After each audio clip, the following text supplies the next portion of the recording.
నర్సీపట్నం మండలం గబ్బాడ ఇసుక రీచ్లో విక్రయాలు నిలిపివేయాలని స్పీకర్ అయ్యన్న పాత్రుడు అధికారులను ఆదేశించారు. రీచ్ను సందర్శించిన స్పీకర్కు అక్కడ ఉన్న ఇసుక నిల్వలు ఎవరివని అడిగితే అధికారుల నుండి సరైన స్పందన రాకపోవడంతో ఆయన నివ్వెరపోయారు. దీంతో ఈ మధ్య కాలంలో గబ్బాడ ఇసుక రీచ్ నుంచి వేలాది టన్నుల ఇసుక అక్రమంగా తరలిపోవడానికి కారకులపై ఎఫ్ఐఆర్ నమోదు చేయాలని ఆయన అధికారులను ఆదేశించారు. నిందితులు దొరికే వరకు ఇసుక బయటకు పోనివ్వద్దని సూచించారు.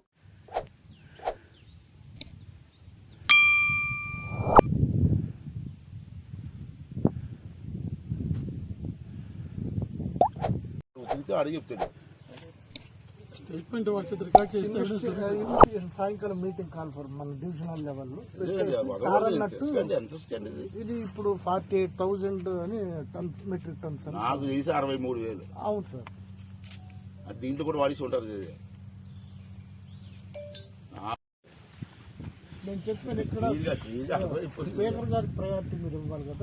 కాదండి, వదలనే లేదు. అసెంబ్లీలు కూర్చునే ఇస్తాను ఎమ్మెల్యే చేత. నర్సీపట్నం తెచ్చుకుంది ఎక్కడికైనా ఎమ్మెల్యే కూర్చుని చూడుకోండి, నేను రూలింగ్ ఇస్తాను. అప్పుడు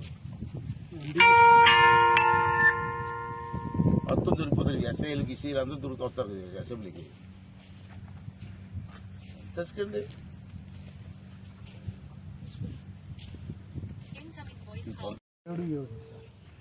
అంటే ఈ నెల 6-7 మరి అప్పుడు వరకు రికార్డ్ అవుతుంది కదా. అప్పుడు వరకు ఉన్నాయి సార్. అవన్నీ తెప్పిస్తాను. అవును సార్, అవును సార్. ఏడు కంటే చారీ మాట్లాడుతున్నాను రికార్డ్ అయింది కదా, అది చేస్తే. Thank you. How are you? ఏం లేదు సార్, ఇప్పుడు మీ ఇసుక శాండ్ రీచ్లో ఉన్నాను, ప్రస్తుతం రీచ్లో ఉన్నాను. నర్సీపట్నంలో రీచ్ పెట్టారు గవర్నమెంట్. అప్పుడు అక్కడికి దగ్గర 63,000 మెట్రిక్ టన్నులు ఇసుక తీసుకొచ్చారండి. ఇప్పుడు ఇసుక కూడా ఇక్కడే ఉంది, రెడీగా ఉంది. అయితే ఇప్పుడు ఈ మన ఆఫీసులో ఏమంటారంటే ఆ ఇసుక ఎవరిదో మనకు తెలియదు అంటున్నారు. 63 ఏమో ఇప్పుడు ఆర్డీఓ గారు కానీ మైనింగ్ డిపార్ట్మెంట్లో ఏమన్నారంటే ఆ ఇసుక ఎవరిదో మాకు తెలియదు అంటున్నారు. ఏకంగా బ్లంట్గా.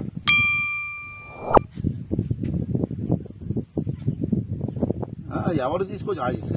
నా పాయింట్ ఏంటంటే ఇసుక మన ప్రజలకు ఇచ్చేద్దాం. ఇసుక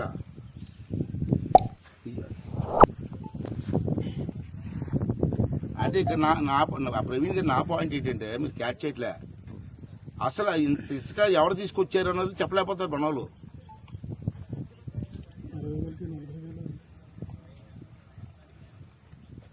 ఇక్కడ నా లెక్క ప్రకారం సార్ 63,000 మెట్రిక్ టన్నులు శాండ్ ఉంది సార్ ఇక్కడ.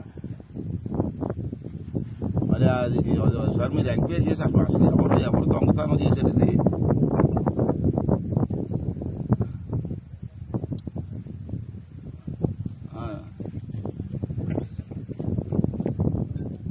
Okay okay okay, thank you.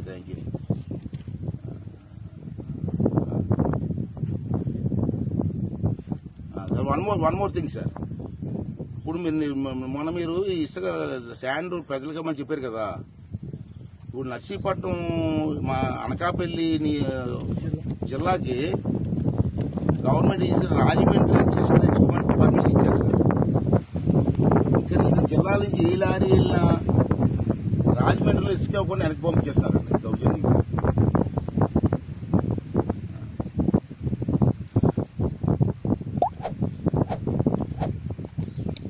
చెప్పండి సార్, ట్రాక్ చేసి.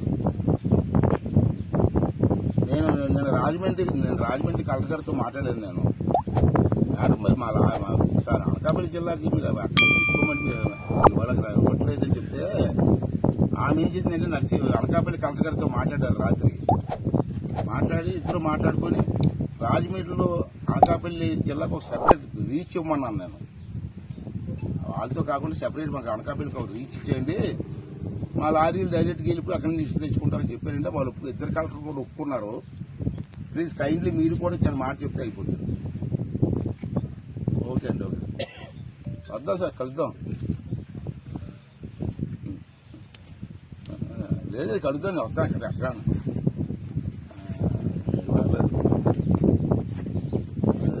28 నుంచి అసెంబ్లీ ఉండొచ్చు.